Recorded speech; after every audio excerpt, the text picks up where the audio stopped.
Hello, everyone. Welcome back to First Principles. Today we've got Sarthak with us, and he is a GE veteran. Hey, Sarthak, how are you doing? Sagar, it's very good to see you. It's been a while, and I'm very happy to be here with you today. Um, I want to I want to premise by saying that GE, the General Electric company, and now in its different shapes and forms, is made of people who are veterans in the true sense of the word. They've been with the company for 25, 30, 35, 40 years, longer than I've been on the planet. Uh, and I am merely in my 12th year. Hmm. But since I joined as an intern, uh, I do feel a little bit like a veteran. So, that's not too far off, but I want to give a shout out to everybody who's truly earned that badge as well. Perfect. Well, okay, but you are getting there, and I believe you will become a proper veteran as well. I Okay. intend to stick around. Yes. All right. Okay. Just for the audience, Sarthak, we obviously know each other since we were pals and school pals. But I just talked them through your education background and interest areas as well outside formal education, just because we will be diving into organization and corporate culture, and I want to give them some context. That sounds great. Thank you. So, um, we obviously went to high school together in New Delhi, and then after that, because it was very fashionable, so I went to engineering school, uh, and studied computer science at a time when tech hadn't fully built itself out. So I didn't know what to really do with that, and studied a couple of papers of finance and marketing as optionals during my engineering degree. That gave me a flavor. Uh, I hate to admit it, but that gave me a flavor for what I thought was consulting. So what I wanted to Hmm. do fresh out of engineering school is, hey, I want to be a consultant. And I was informed correctly that a good direction to take is business school. So, like millions of other people in the country, I was certainly not in any kind of niche.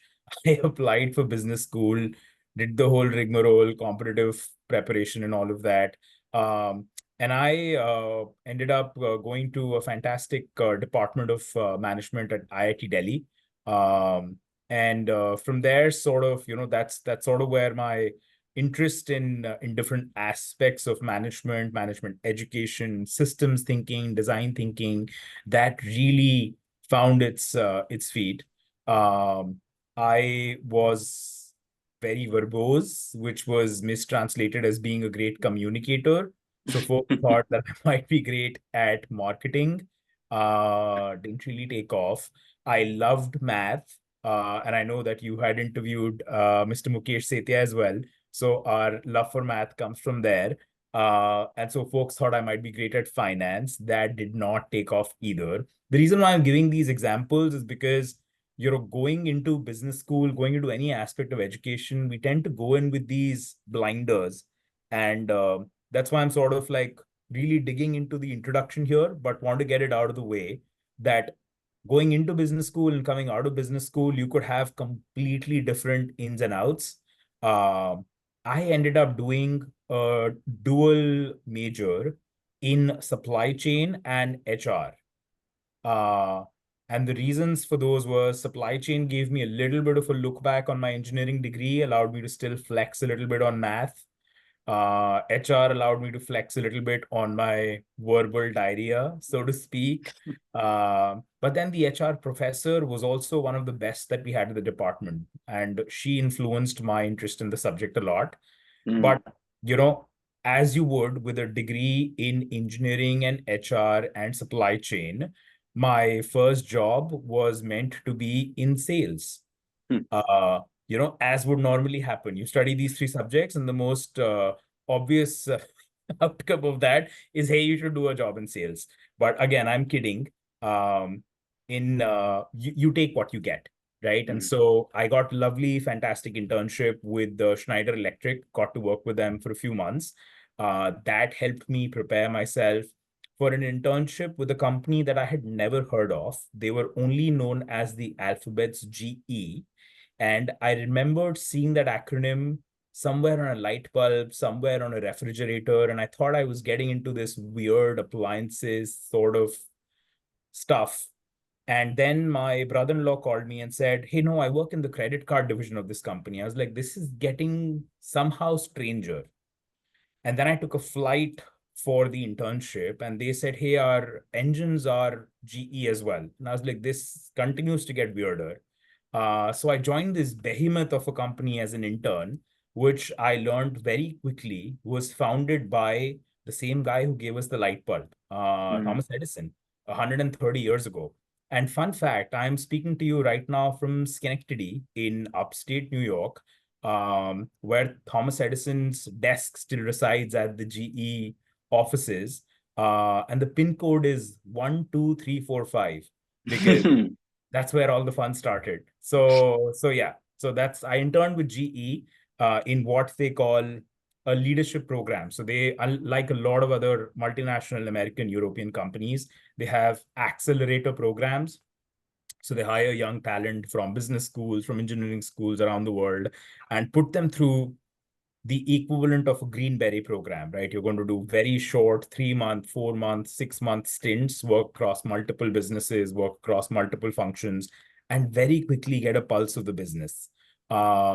And so I got the opportunity to do that with the General Electric company in India. And that sort of, took off my career from there. I was, as you and I both, in fact, were true blue South Delhi boys, having never ventured out of the city all the way up to till we were young adults, right? And then after that, we step out for college and whatnot. And GE put me in the middle of nowhere in Tamil Nadu, in the city of Coimbatore, where they had just acquired a new business. And 6 months into the company, I was supposed to integrate a new business. So here I am, the ambassador of a brand that I barely know myself, and I have to be, the paragon at a business that is still trying to figure out what that acquisition is going to look like, and that completely changed my perspective on what I bring to the table.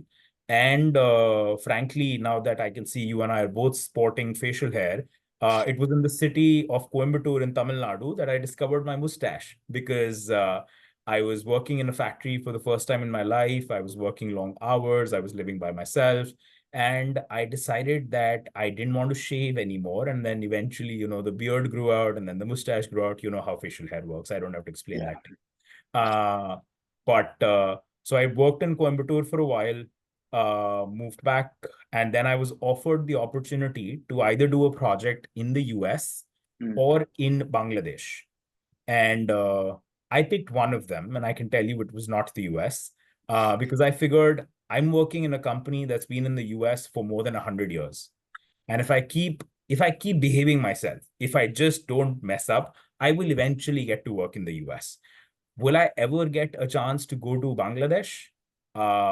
At that time, I didn't know the answer. And so I was like, hey, you know what? I'm going to go ahead and do that. Yeah. And that was phenomenal. I mean, I got to work in a wonderful culture. And for those of your listeners who might not be aware, Bangladesh was a part of the Indian subcontinent. And it has the best of worlds where it has a very strong Bengali culture, but it is also an Islamic nation. Mm. Oh, the wonderful things they do with fish and meats. And I was there during the holy month of Ramadan, just before Eid. And as the only Indian, as the only Hindu in office, the hospitality that I got from my friends and colleagues in those offices was above and beyond. Um, and so I celebrated Eid with them. I worked there for a while. And, who would have guessed a couple of months later, I got the opportunity to, hey, maybe you should go hang out in the US for a while. Mm. So that certainly worked out. And at that point, I moved to another leadership program. So this one was corporate audit. This one was far more stringent, far more rigorous. I was in the US for about 2.5 years.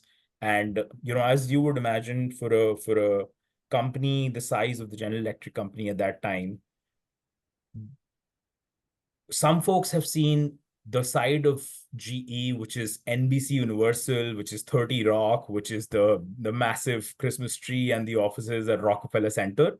Yeah. And then there is the side of GE that makes the large machinery, that makes the large equipment. And I can assure you, none of those offices are in downtown Manhattan. Those offices are not too far from where you are. We used to have a lot of offices in Houston on North Roslyn. Of course, it's the oil and gas corridor. So GE was very big there at a point in time when they worked in the oil and gas industry. We had offices predominantly all through the Midwest, in Chicago, Milwaukee, Cincinnati, Evendale, Dayton. And I continued to pick the short straw, worked in some of the least hospitable, least habitable places on the face of the United States, minus 20, minus 25, minus 30 degrees Celsius on a good summer day. Wow. But I wouldn't replace that experience for anything else. And for anybody who's not aware, who's listening, the General Electric company recently spun off into 3 separate unrelated divisions: healthcare, aerospace, and the power businesses, which I work for, which is known as Vernova. And during those 2-3 years in the US, I got to work with every business, which now I would have never gotten the opportunity to do again. And so once in a lifetime opportunity where I worked with oil and gas, healthcare, capital, corporate, aerospace, transportation, geez, anything that was up for grabs, I took it on.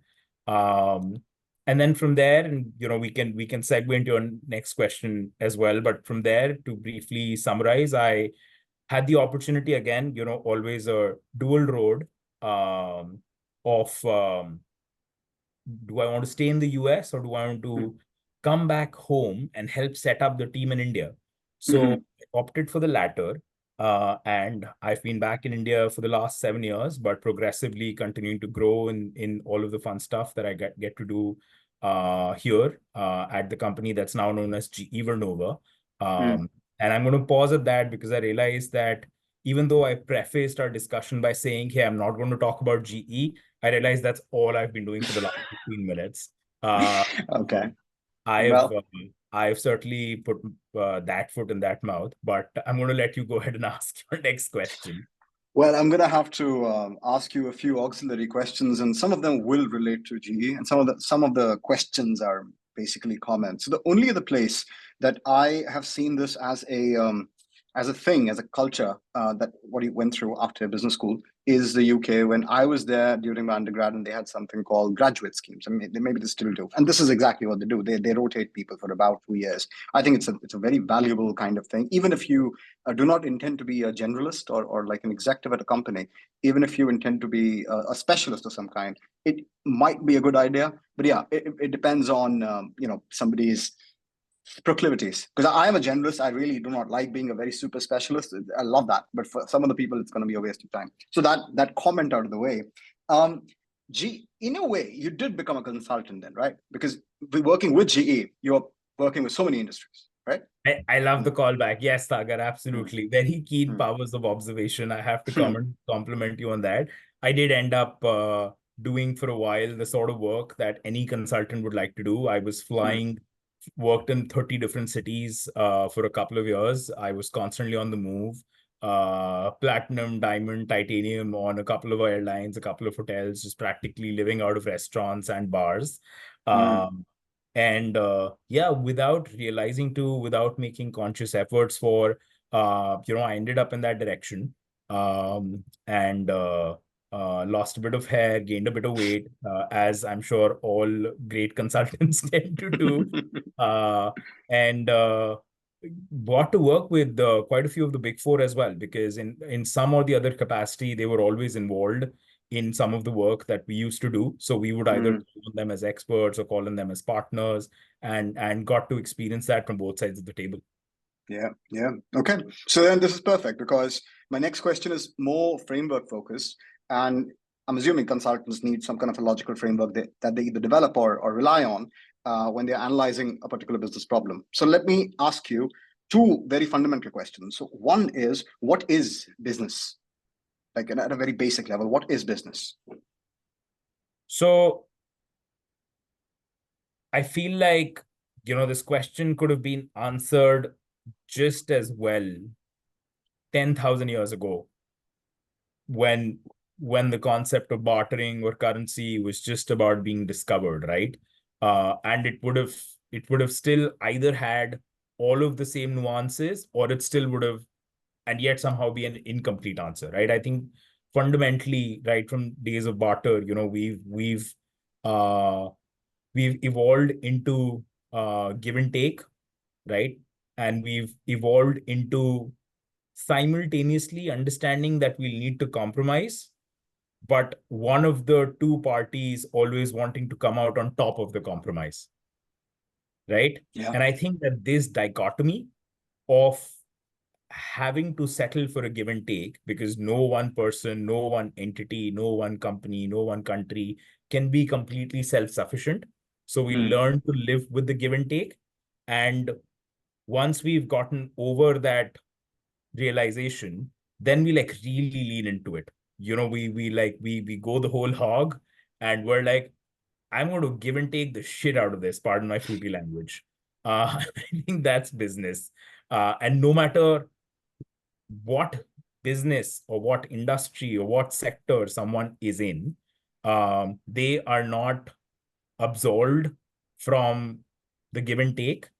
They are not absolved from trying to do as much giving and as much taking as they possibly optimally can.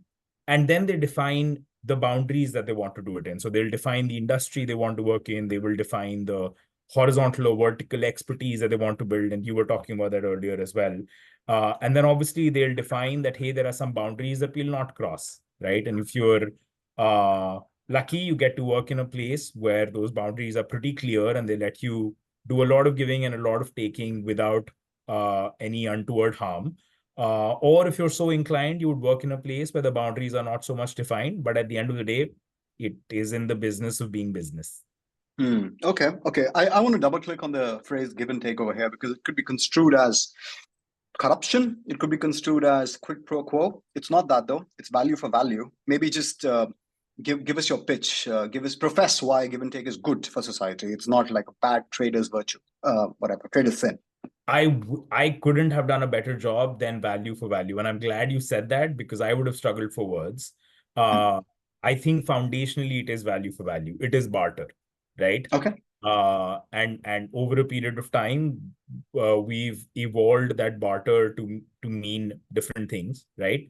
But to the point that you mentioned as well, it starts there. Hopefully, it ends there, where it starts going into tangents, and you start getting to gray areas. You start getting to corruption, and where there is more giving than taking, for example, or more taking than giving.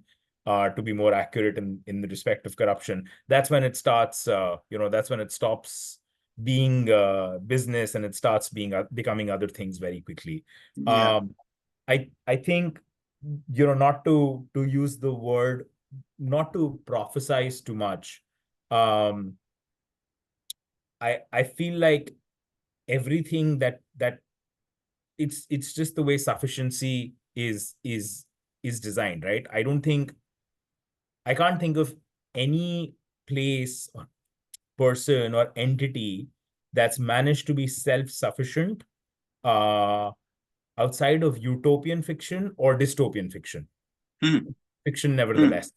Hmm. Uh, and so, like I said, over the last 10,000 years or 5,000 years, or maybe even the last 500 years, if you just consider that all of this really started with the Industrial Revolution, for example, right? And everything before that was just practice. Everything before that was just hitting the nets. And then post-Industrial Revolution is when as the last 10 generations of humankind, I'm sorry, that we've really leaned into the business of business. I think that might be completely fair as well. Hmm. Uh, and everything that we're looking at in terms of technology, in terms of systems, in terms of thinking, that pertain to this arena, I think have really just come out in that time frame. Hmm. And we could pretty much just talk about that without trying to make a whole history lesson out of this. Yeah. I mean, I just also think that it's at the end of the day, there is the reality. The reality is the second law of thermodynamics. That's how I look at material life, right? Which means entropy, which means things tend to get unstable over time. Mhm. We need to inject energy and effort into the system for maintenance and growth, and also for provision. So that is a need, and then we have need and we have wants. We do not have the capacity to produce those kind of things, so we trade with each other, and somebody else produces. I think you're right. It's the most, I guess, it's the most efficient system. But now let's talk about an interesting part over here. How do you categorize, how do you conceive of force in this particular system? Do you think this only works well if there is an external entity like a government which is enforcing fair play, or this works well even without that external force? I love some of the things that you're saying about entropy. So let's start with that, and then Okay. I'll bring that into the question about force as well. I'm sensing a lot of Newtonian references here, so that's great. I think so. In entropy as well, right? You're when as you're adding more into a stable system, right? And the addition of entropy there then starts you start getting more out of the system, right? You Mm, start creating positive chaos, let's put it like that, right? Going back to value for value, that's exactly what's happening in business as well, right? mm, So you start with a premise, and then you start adding entropy into it. So in this case, entropy could be funding. In this case, mm, entropy could be smart people. You add PhDs into the mix, right? mm. You add folks who can manage. You add folks who can govern, right? And you build a family out of it. I you build something out of it. You build a team out of it. Yeah. Um, and then from there, you add the next layer of entropy, right? So you start getting raw materials. You start with a block of copper, right? Or you start with a block of cheese, depending on what you're making. But you then add entropy to that as well, right? Mm, So you would melt down the copper, you would extrude it, you would turn it into something, and then you gradually get it to the shape and form and fit and function that somebody is willing to pay more money for than where you started, yeah. right? Yeah. So it's value for value because Mm, you took something, you added entropy, you invested the ability to add entropy, and you got it to the point where it's now 2x, 3x, 4x what it originally was, even as the sum of parts, right? And yeah. this is what the income statement would then look like. Each of those things is a line on the income statement, and the what you end up at the bottom is, the difference between where you started and where you ended up. Mm, Each of these lines is a governing force. So now I'm going to come back and finally answer your question. I'm not going to ignore that part. So what defines the ability to add these things, how mm. often you can do that, how well you can do that, is going to come from internal and external forces, Okay. right? So let's pick an example. Again, let's stick with the copper example. It's not like I'm just picking copper out of thin air, but Mm, how much copper can you bring into to work with, right, is going to be controlled by whatever commodity laws the law of the land might govern, right? It's going to be controlled by how much copper you can physically extract from wherever you might be. It's going to be governed by how much copper exists on the planet, yeah. right? And so there are laws of nature, there are man-made laws, and then there are laws of morality and capitalism and economics at a micro and a macro level, all of which just go on to determine the basic raw material that's available to someone. Then you go to the next step. You want to add entropy, which is you want to melt it down, or you want to extrude it, or you want to do something that involves human power, right? Mm, So then you start getting into labor laws, you start getting into aspects of how many people can work for how many hours at how many days at a stretch, how young or how old those people can be. To again, you start getting into morality and human rights. How capable do they have to be? So you start getting into education, and again, external forces that you wouldn't think that you're in the business of copper, and so you would have anything to do with the aspects of age or education or all of that, but they have, in some way or the other, they come back to relate to that, right? So mm. what I'm trying to share is just like really leaning into that one atom being affected by everything else in that ecosystem. Uh, and so you could be in the business of anything, but Mm. it would not be a self-sufficient unit by itself, and it would get affected by all of those different forces, man-made and as well as natural, to get you to the point where someone's willing to pay you to buy back what you've created. Yeah. I mean, this is such a good answer. This is so like I read that essay called I Pencil, where it argued that one person on their own cannot make a pencil from scratch. This is such a good answer. Now, I guess if at a later point nanotechnology develops, we can have some kind of amazing 3D printing. The Star Trek replicator device, maybe it's going to become as simple as just agriculture. But even then, we need to assemble that Star Trek device. Anyway, I tend to become a little utopian when I speak about business and progress. I want to switch gears a little bit. You used three terms. You said governance, management, and I guess I'm going to throw in a third term. So you didn't use the third term, leadership. Governance, management, leadership. How do you understand it? How do you understand it as opposed to each other?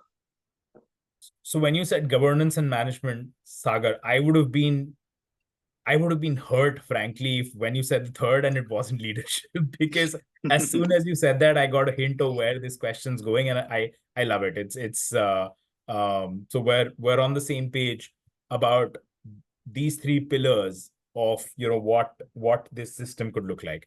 So the way that I think about this, it's fair to think about this as graduations, right? So management, leadership, governance. Okay. In that order. And again, that's my perspective. But I would tend to think that, the closer you are to an operation, the closer you are to a transaction, the closer you are to the step that's creating a change in value, that's introducing entropy, right? That's management. Because entropy needs management, right? Yes. Chaos needs management. And so as close to that, you don't actually have to perform the operation yourself, but you have to guide, you have to coach, you have to mentor, sometimes you have to admonish, sometimes you have to recognize. All of that will happen with management, right? The next step from there is leadership, and I'll quote a very dear friend and a mentor, formerly at the General Electric company, Mr. Richard Simpson, who used to be the supply chain leader for the company before he retired and moved on to more fun things. But when Richard was speaking to us about leadership a few years ago, he asked all of us, senior leaders, managers across the board, I'm using both of those words, and he asked us, hey, what's leadership? Or what does a leader do? And all of us gave some canned answers, some of us gave candid answers. None of us gave the answer that he was thinking of, which in retrospect was the most concisely and most well put, right? The job of a leader is just to allocate resources. Okay. That's a very radical take. It was, and it sounds like that because you put it in very little words and you don't give context, and it sounds like definitely sounds radical, but I'll break it down because I got this help as well. So when you think about leaders lead, right? If you take the verb, what is it that they're supposed to do in that respect, right? Who are you leading? People. Right, people. Yeah. Right. And what does leading mean? Does it mean giving direction? That's management. Okay. Right. If you're going to do management's job, then you don't need the separate layer, right? So what are you leading them with? You're leading them with, in the sense, you're giving them what they need, right? To do their jobs. And so your ability to have a limited thing at your disposal and being able to deploy that's leadership. Okay. So that could be people, it could be financials, it could be your time. And when you're able to do all of that in the way that enables management to manage, right? That's leadership. That's the way that I got that lesson not too long ago from my mentor at the company. And honestly, I've never thought about it any other way since then.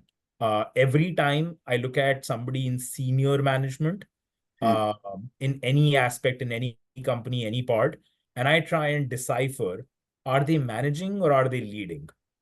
Right? Are they telling someone what to do and how to do it? Or are they giving someone what they need to do or what they need to do, what they need to do.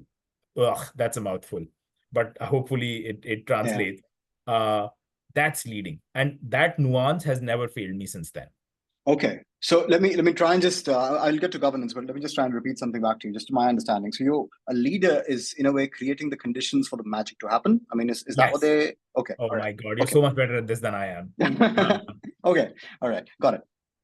And then governance is going back to, what you were talking about, the influence of external forces, right? So when you have chaos, when you have entropy, who defines the boundaries, Hmm.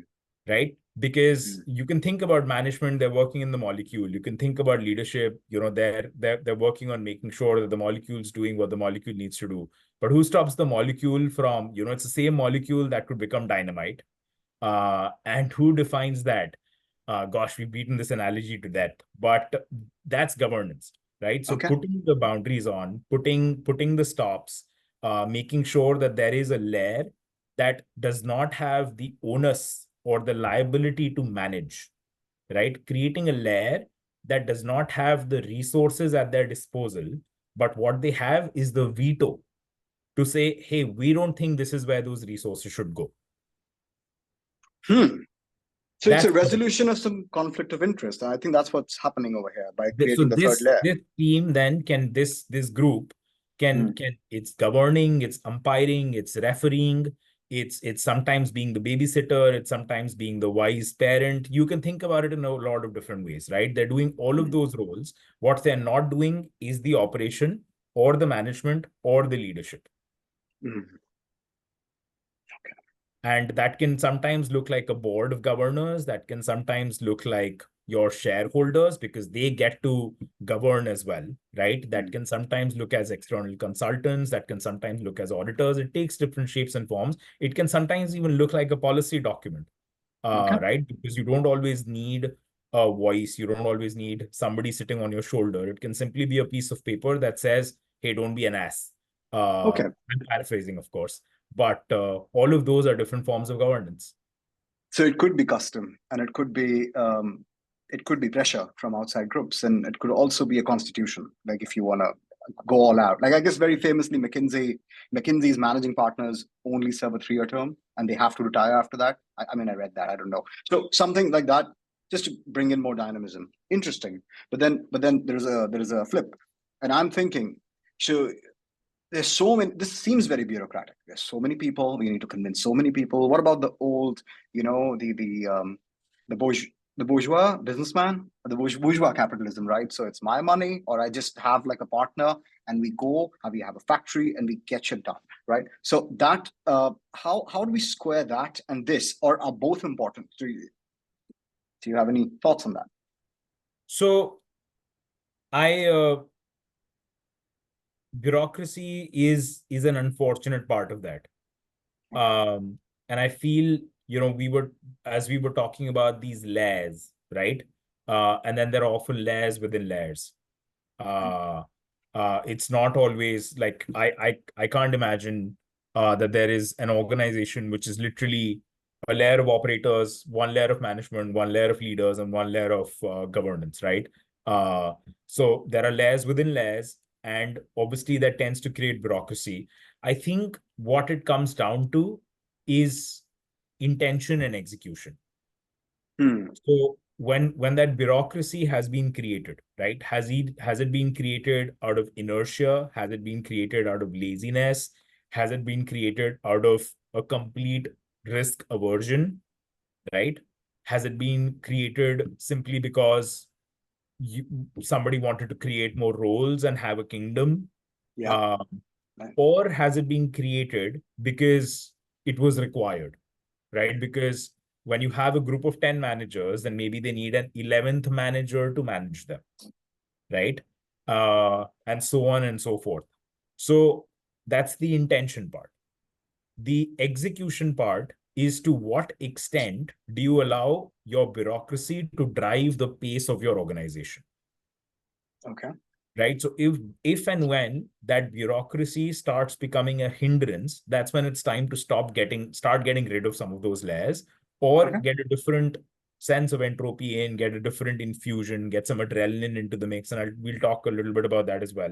But at that point, it's time to start getting rid of some of those layers, right? Okay. So as long as the intention and the execution are balanced, bureaucracy is going to be part and parcel of whatever this looks like, right?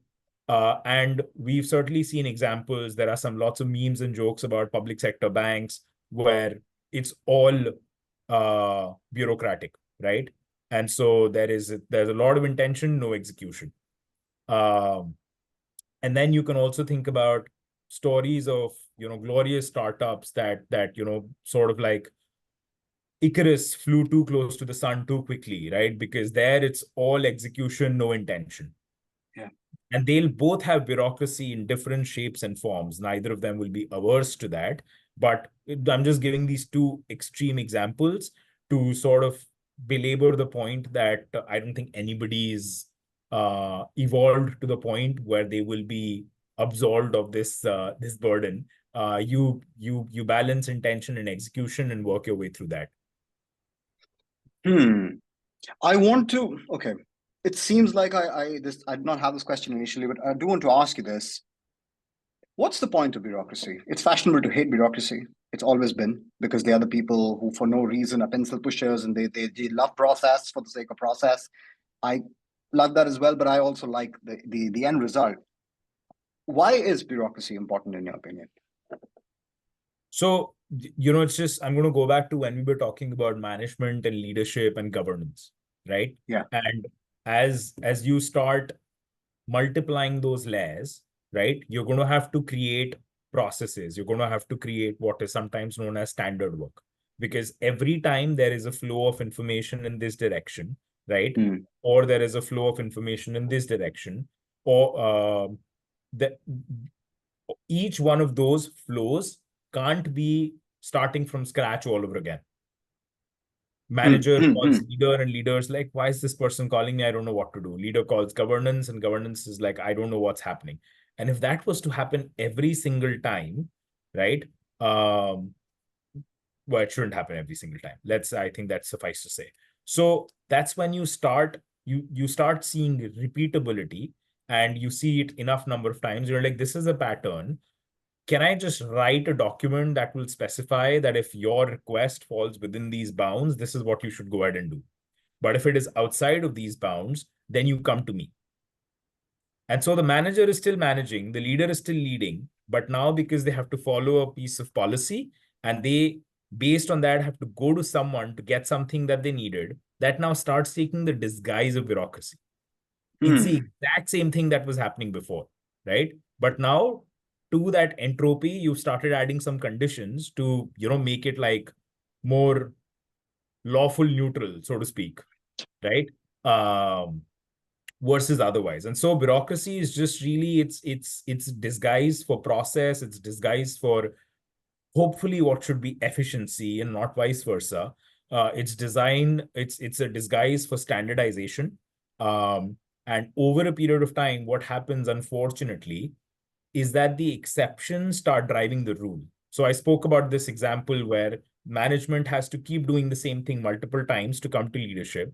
And so leadership says, hey, 9 out of 10 times, you don't need to come to me. But the 10th time, when a certain extreme condition is met, then you need to come to me. Now, what starts happening is that this 10th condition, which only happens 1 out of 10 times, or 1 out of 100 times, or 1 out of 10,000 times, becomes its own monster. It becomes more important than the rest of the process. And so the act of performing that, and of someone simply just signing a check, or if someone just simply saying yes for something that happens a 1% of 1% of the time, becomes more important than the rest of the machinery. And that's the face of bureaucracy that we see. And that's why bureaucracy gets a bad rap. Right? If it was truly operating in the way that it was, where it was, it was running like a bureau, to go back to how the word is structured, then it would truly run in the way that I guess the philosophers who came up with the word had intended for it to behave as. Well, I think that I'm sure, I hope I don't come off as I realize I do have a very optimistic definition or interpretation of bureaucracy. So I hope that doesn't derail your direction of questioning. No, no, no. I think, well, I think we are in an age now where optimism is, cool again. And I Yes. like this It's because, the new cool thing to be yeah, into. It's not too bad. yeah, I think I know. post-COVID, post everything that's happening in the world, it's not too Mm. bad to be a little naive and a little optimistic again.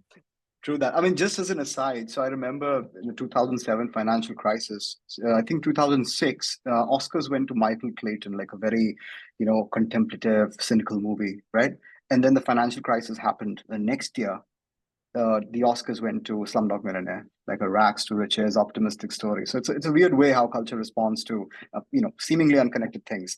I've just lost my chain of thought in the questions, but I'm going to come up with something. All right. Yes, got it. Again, changing gears a bit.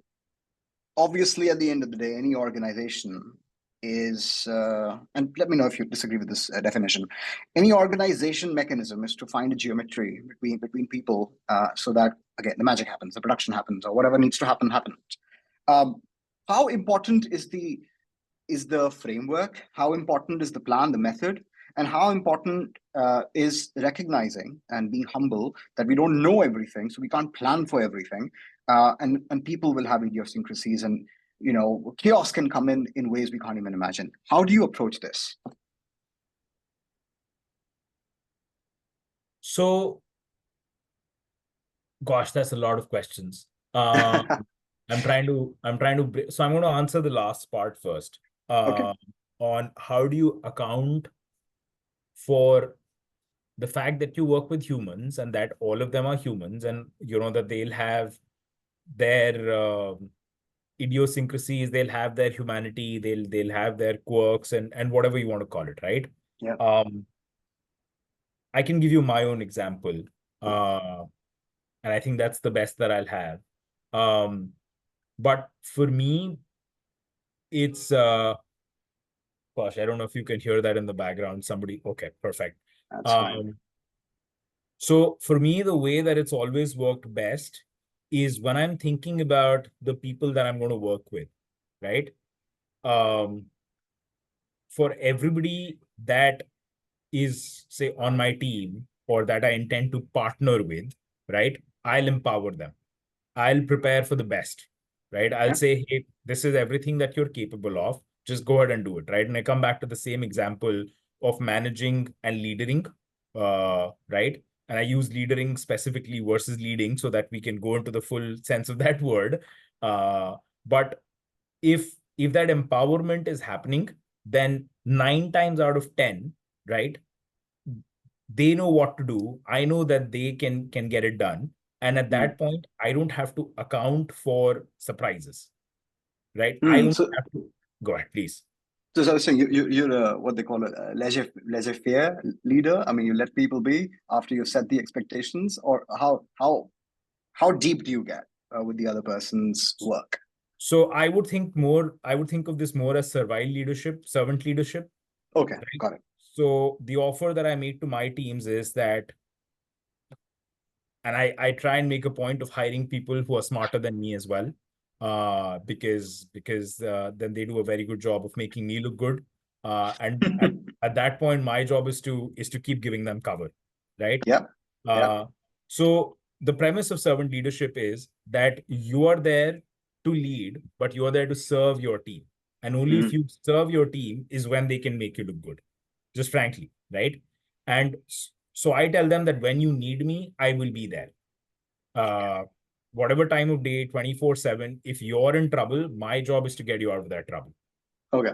And that's the 10th out of the 10th opportunity. 9 times out of 10, you have the empowerment, you have the smarts, you should have the resources to go and do what you need to do, right? So 9 times out of 10, it might seem like hands off and laissez-faire, but really what it is that, hey, I'm here to help you. But the onus is on you to ring the bell as whenever you need it. So I won't get in your business and I won't constantly hover on your shoulder and I won't micromanage. But we have to have the mutual understanding that if and when you start seeing smoke, you will yell fire, Don't Mm. wait for the fire to come and tell someone that there is a fire, right? Yeah. Mm. So that's the premise that I work with, and I feel like that hands-off and yet available model is able to, you know, truly account for the human aspect of the people that I work with. But that's not everyone, unfortunately, right? Like everything else, humanity is a spectrum. And you can work with some really, really smart people, and then you can work with some people where you're surprised that their heads are still attached to their shoulders. Uh, so in that case, it's the exact opposite. You prepare for the worst, Mm. right? So in those cases, I let the cynic in me get the better of me, and I'll over prepare. I'll Mm. overcommit, and I'll make sure that I'm accounting for every possible kind of risk that there is. Now, the benefit is that if you've already done the first part of empowering your team, if you've already managed to do hands off, then that leaves you all of the time to do this on this side. Mm. If you were micromanaging there, and if you were all up in the business of your team, and if you were constantly haranguing them, you wouldn't be able to do this on the other side, Okay. right? And it's truly when you can do more upward management than downward management is when you're able to move in the direction of leadership as well, right? Mm. Because if you're Mm. constantly managing in this direction, you're moving in the opposite direction of leadership, right? Uh, and so I feel like the more that you prepare to give cover to your team, and your preparation is on this side, right? This is where you're building defenses, this is where you're taking all of the shots, and you're letting all the good stuff happen on this side. uh that's where it kind of accounts for everything that you want to go well with Mm. your team, and everything that you don't know whether it will go well or not. These are the externals, these are the detractors, these are the people who love to pull your team down and whatnot, right? It could take any shape or form. But that's the way that, you know, I try to structure my day. That's the way that I try to structure a relatively large operation of almost, 75 folks that I have the pleasure of working with, and you know, and keep at it. So would you say that you divide your day in two, the optimal portion of the day and the totally paranoid portion of the day, where you can plan the paranoid strategies? There is a little book called Only the Paranoid Survive, where you need to let the cynic come out and properly assess things where that are not going to go well. You know, so like the second example that you talked about, where people are not smart or they're not going through a smart phase. How painful is that? Not being able to be a servant leader, being able to really, you know, check every word and speak to them. How like isn't like good creative energy just goes away in that work? I hope I'm making sense. I loved that you said people who are not going through their smart phase. That is such an incredibly generous phrase, and and that we're willing to assume that, you know, that it's simply a bad day, and it's simply, you know, it's that this person inherently is still a good person and a smart person. I love that. That's truly a very wholesome way of thinking about it. And it's given me food for thought, honestly. Um, so let's just peel on that. I think if one can remind themselves that someone's Mm, not having their smartest day, mm, then it becomes much more, it becomes easier mm, to, exactly in your words, that you might not be able to do servant leadership, that you might mm, not be able to do laissez-faire management, you might not be able to do your passion projects, and instead you'll have to babysit, or you'll have to parent, or you'll have to cajole, or any of those things, you know, to be able to just get through the day, right? mm, There could be a fire drill, or, you know, there could truly be a problem at a project site. There could be a safety issue, could be any of those things that end up completely changing the way someone thought their day was going to go. And immediately, that person is now no longer having their smartest day. They're now no longer having their kindest day. They're now no longer having their uh, gentlest day, right? To just go deeper into your phrasing. And that would that's when you start getting the kinks in the flow. That's when you start getting a wrench in the machine, and it would immediately start reflecting on everybody in their ecosystem as well. So I'm just going to go back to say that I think remembering that this is a flash in the pan, and that you throw everything that you can into it for a couple of hours to move on from there is definitely the better approach than deciding to pick that battle. Because I mean, if someone was to continually pick, you see these depictions of corporate world in popular culture, right? Where everything is dynamics, everything is politics, and everybody's deciding that everything's a battle. Yeah. And gosh, how do you function like that? Uh, and so if you can decide not to make everything a battle, truly pick your battles, Mm. and those should be, like I said, if there's a safety issue, right? Mm. That's a battle somebody should pick, right? Yeah. If there has been an issue where a human person has been affected in any shape or form, that's a battle everybody should pick, right? Uh, Everything else it's just a flash in the pan. Mm. Yeah. I mean, aren't we all doing this for human well-being and human prosperity?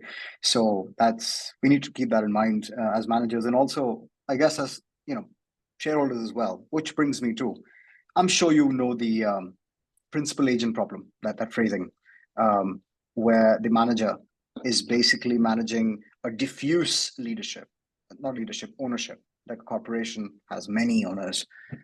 Any comments on that? Like, is that a real thing in economics or game theory? And what do you how do you tackle it?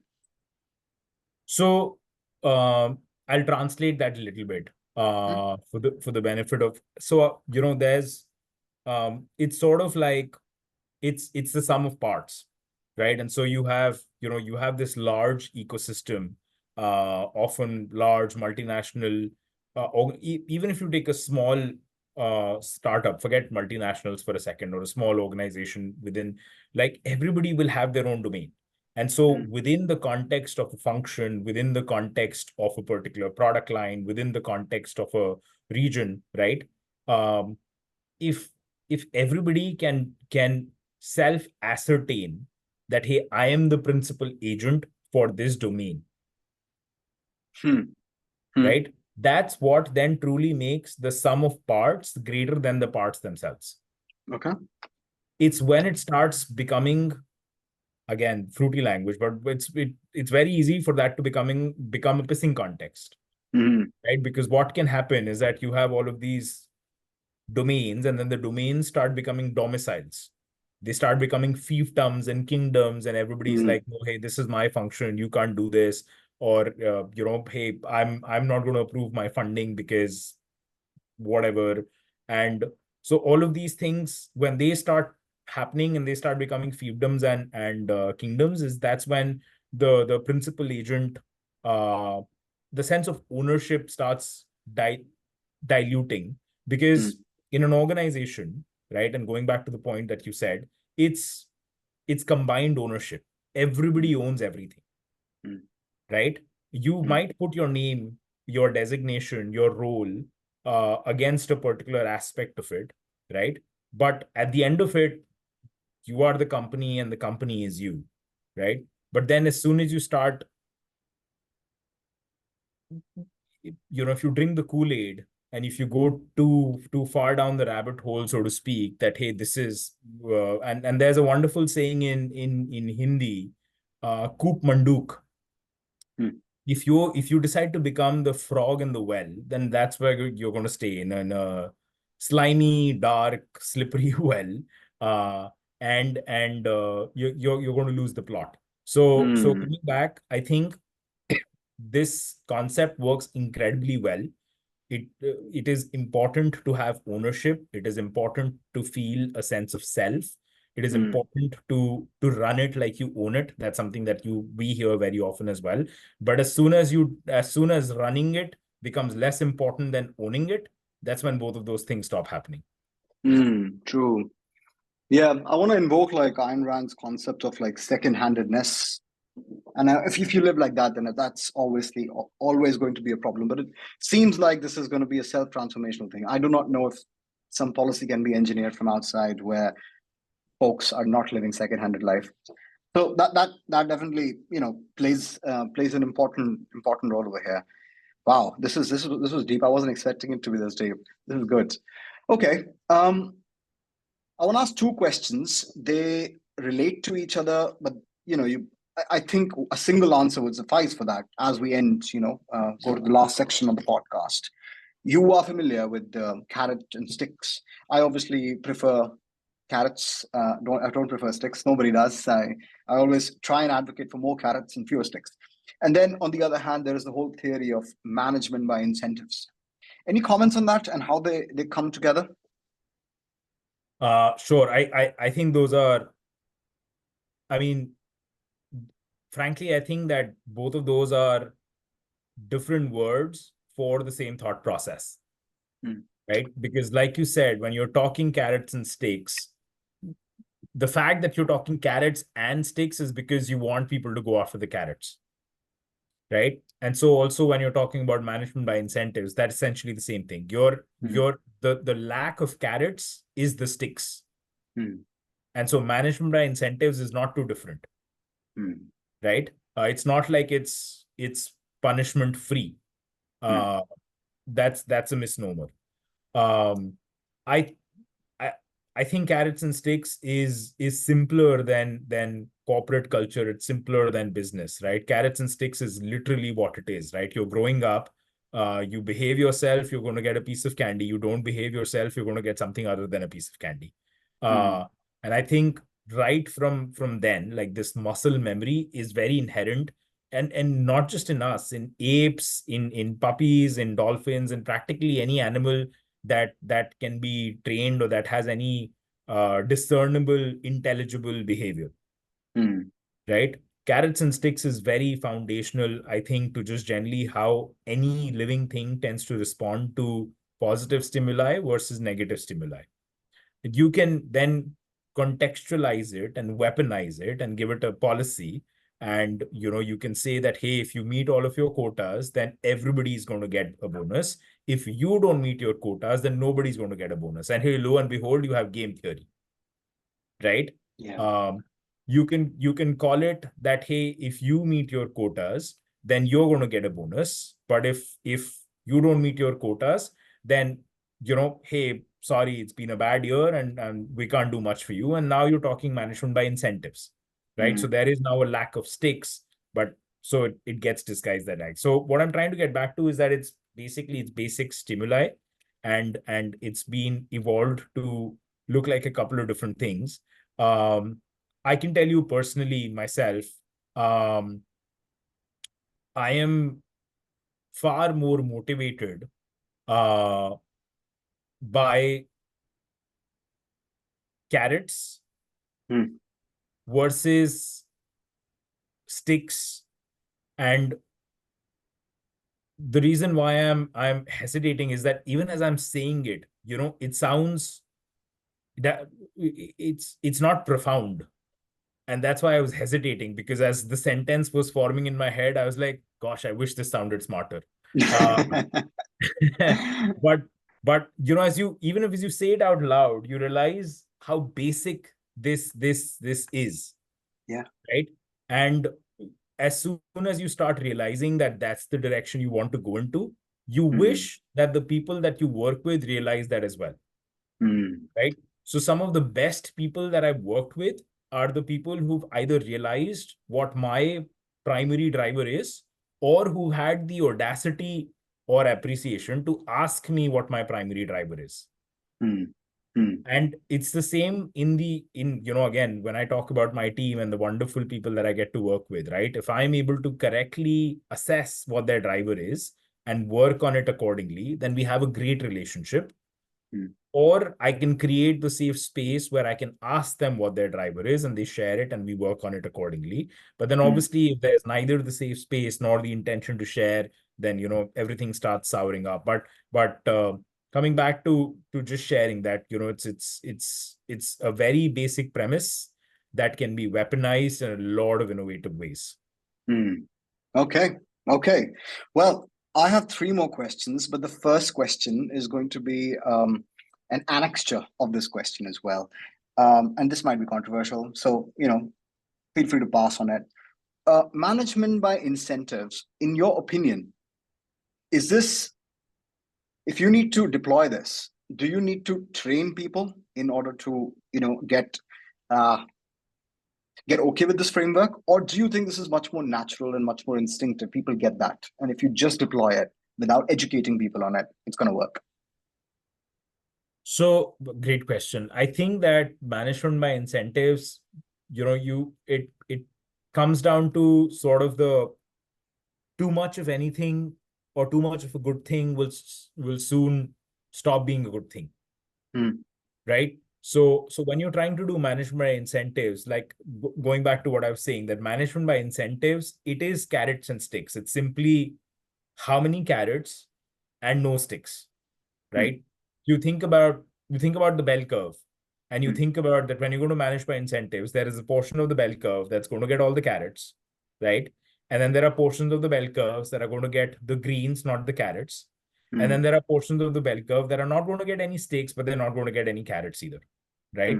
And essentially what this comes down to, it's going to be resource allocation. It's going to be defining, what that grid looks like and how you want to recognize people on that grid. And it could be a bell curve, it could be a 3x3, but there are multiple different ways of being able to assess performance. But essentially, at the end of the day, if it's figuring out how to do that, how to balance those resources. Now, where it starts getting interesting is that this math is not linear. Okay. So the people who are at the top of the bell curve, and the bell curve is not linear either. The bell curve is exponential, right?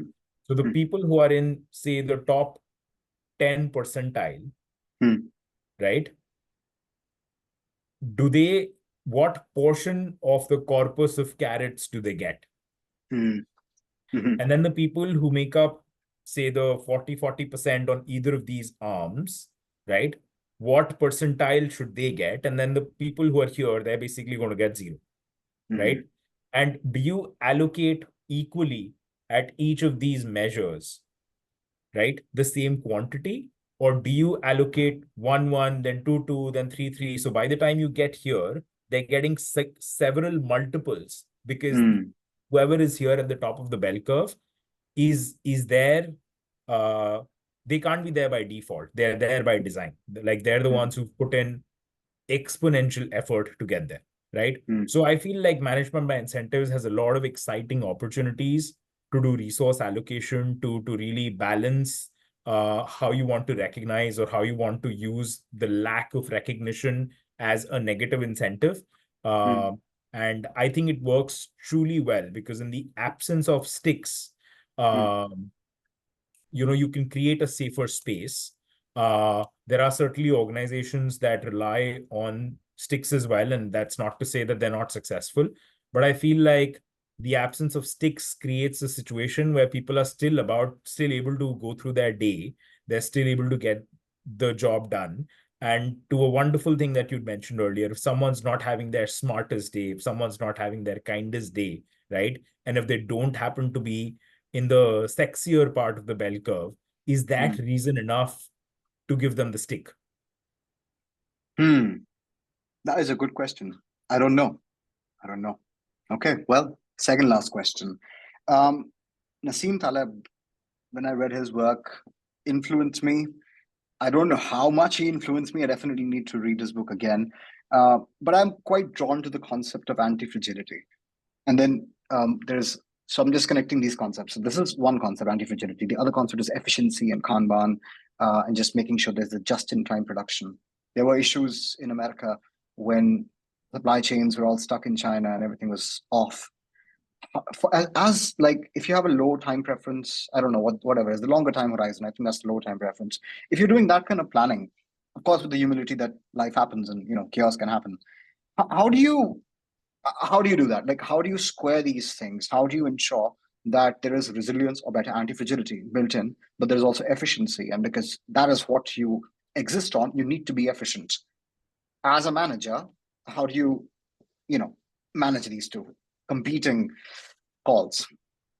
Excellent question, Sagar. So one thing that I didn't specify earlier as I was narrating the trajectory that my career has taken so far, but at least for the last 7 years, I've been working in the supply chain function.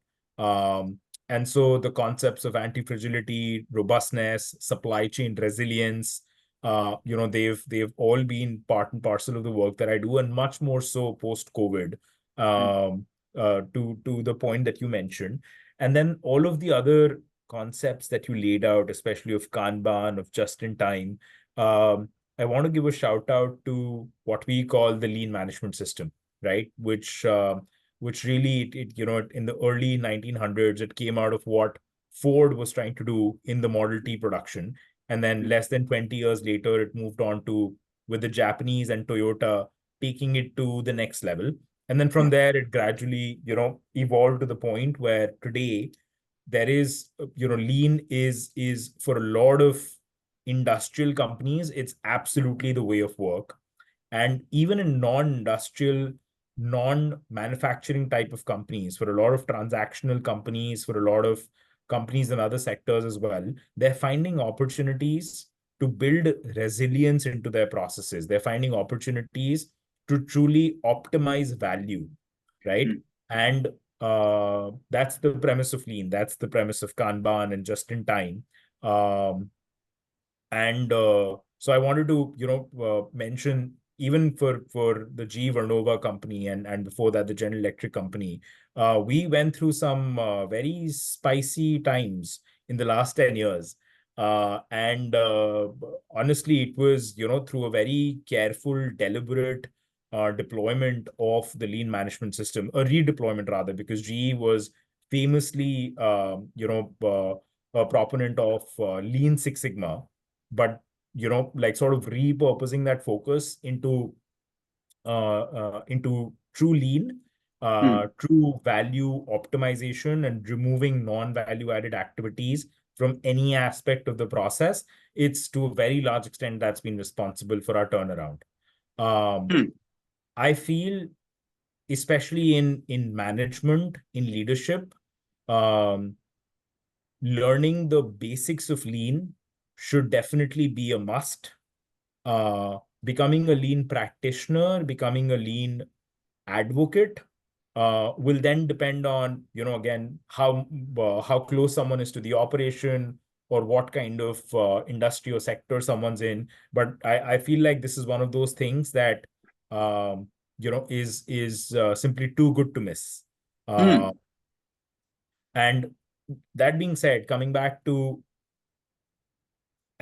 the leaner a process is, right? The less redundant, the more you can optimize it, and the more you can remove things that are not adding value to the final product. If we go back to an hour ago to the conversation we started, value for value, creating entropy on raw material to the point where it becomes something that someone will pay 3x, 4x for.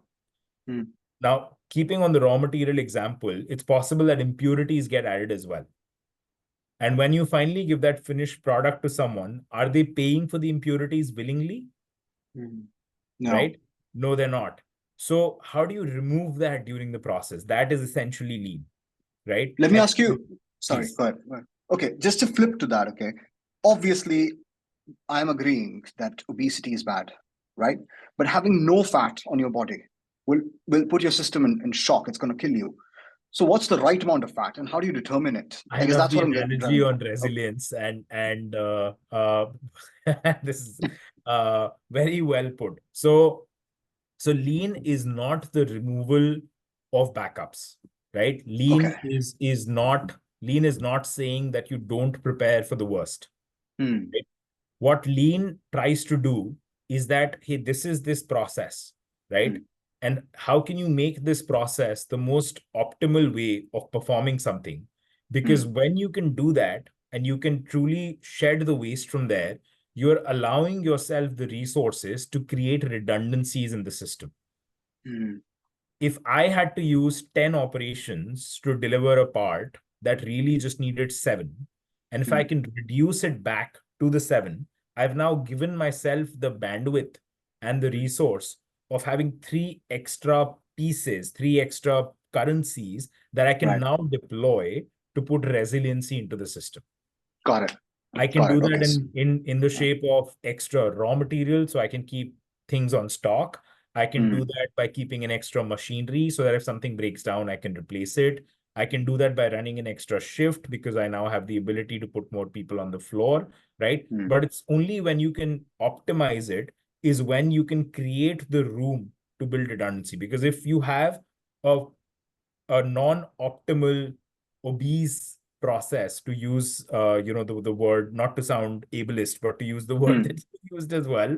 If you're doing that, then at that point you're going to have to carve out a pound of flesh from somewhere else to build the resiliency. Yeah. Yeah. Right.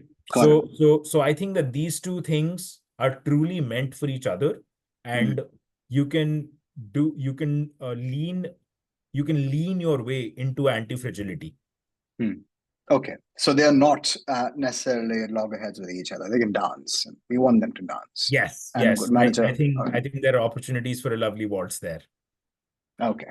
All right. Gosh, I have so many more questions, but we're at the end of the podcast, and I'm gonna, extract a promise for you on here if you can come again, because I want to speak about pricing and so many other concepts of business, and I guess the philosophy of business, which I really want to. Okay. Before I stop the recording and we debrief and then we leave, I'm going to start something new on this podcast, and I'm going to try it on you first. So you'll be the first guinea pig. Tell me about something that you consider which is so fundamental in your area of expertise that if that were to be proven untrue, you'd have to really rethink and rebuild your assessment and view of the world uh, with this regarding management. So I'm going to go back to the sum of parts being greater than the whole. And you mentioned we've alluded to it in different shapes and forms. We've alluded to it when we spoke about domain, when we spoke about principal agent, when we spoke about management and leadership and governance. All of them go back to we spoke about it in terms of healthy bureaucracy, right? I think that corporations, businesses, they're all built on the foundation that when you get people of varying calibers and varying capabilities and capacities together, right? And you create a layer of operators and managers and leaders and governors who are doing those things that we spoke about. The sum of that would be greater than what individually they were capable of. And in saying this, I wanted to share a story, and I thought about it. I wrote the word cathedrals, and I will tell you why I wrote the word cathedrals. So I'll share a quick anecdote to belabor this point. And if this were to be proven untrue, it would truly break my understanding of corporate culture. Okay. Right. So I'll tell you a story of this mason, this stone worker, right? Who's chipping away at stone in the middle of the day in the heat in some quarry, some mine somewhere, right? And that's what they're doing. They're just doing that operation nonstop, and it gets redundant, it gets boring, it's tiring, they hurt themselves, and they're like, why am I even doing this? Right? Like this is wasteful work, and I don't really see where this is taking me. And they share this with they happen to share this with someone, so they put them in a car and they bring them to the city, and they put them in front of this beautiful marble cathedral or temple or mosque or gurdwara or synagogue, based on whoever is listening to the story from whatever part of the world. And they said, this is what you've made. At a different part of the world, at a different time of the day, you're chipping away at marble, right?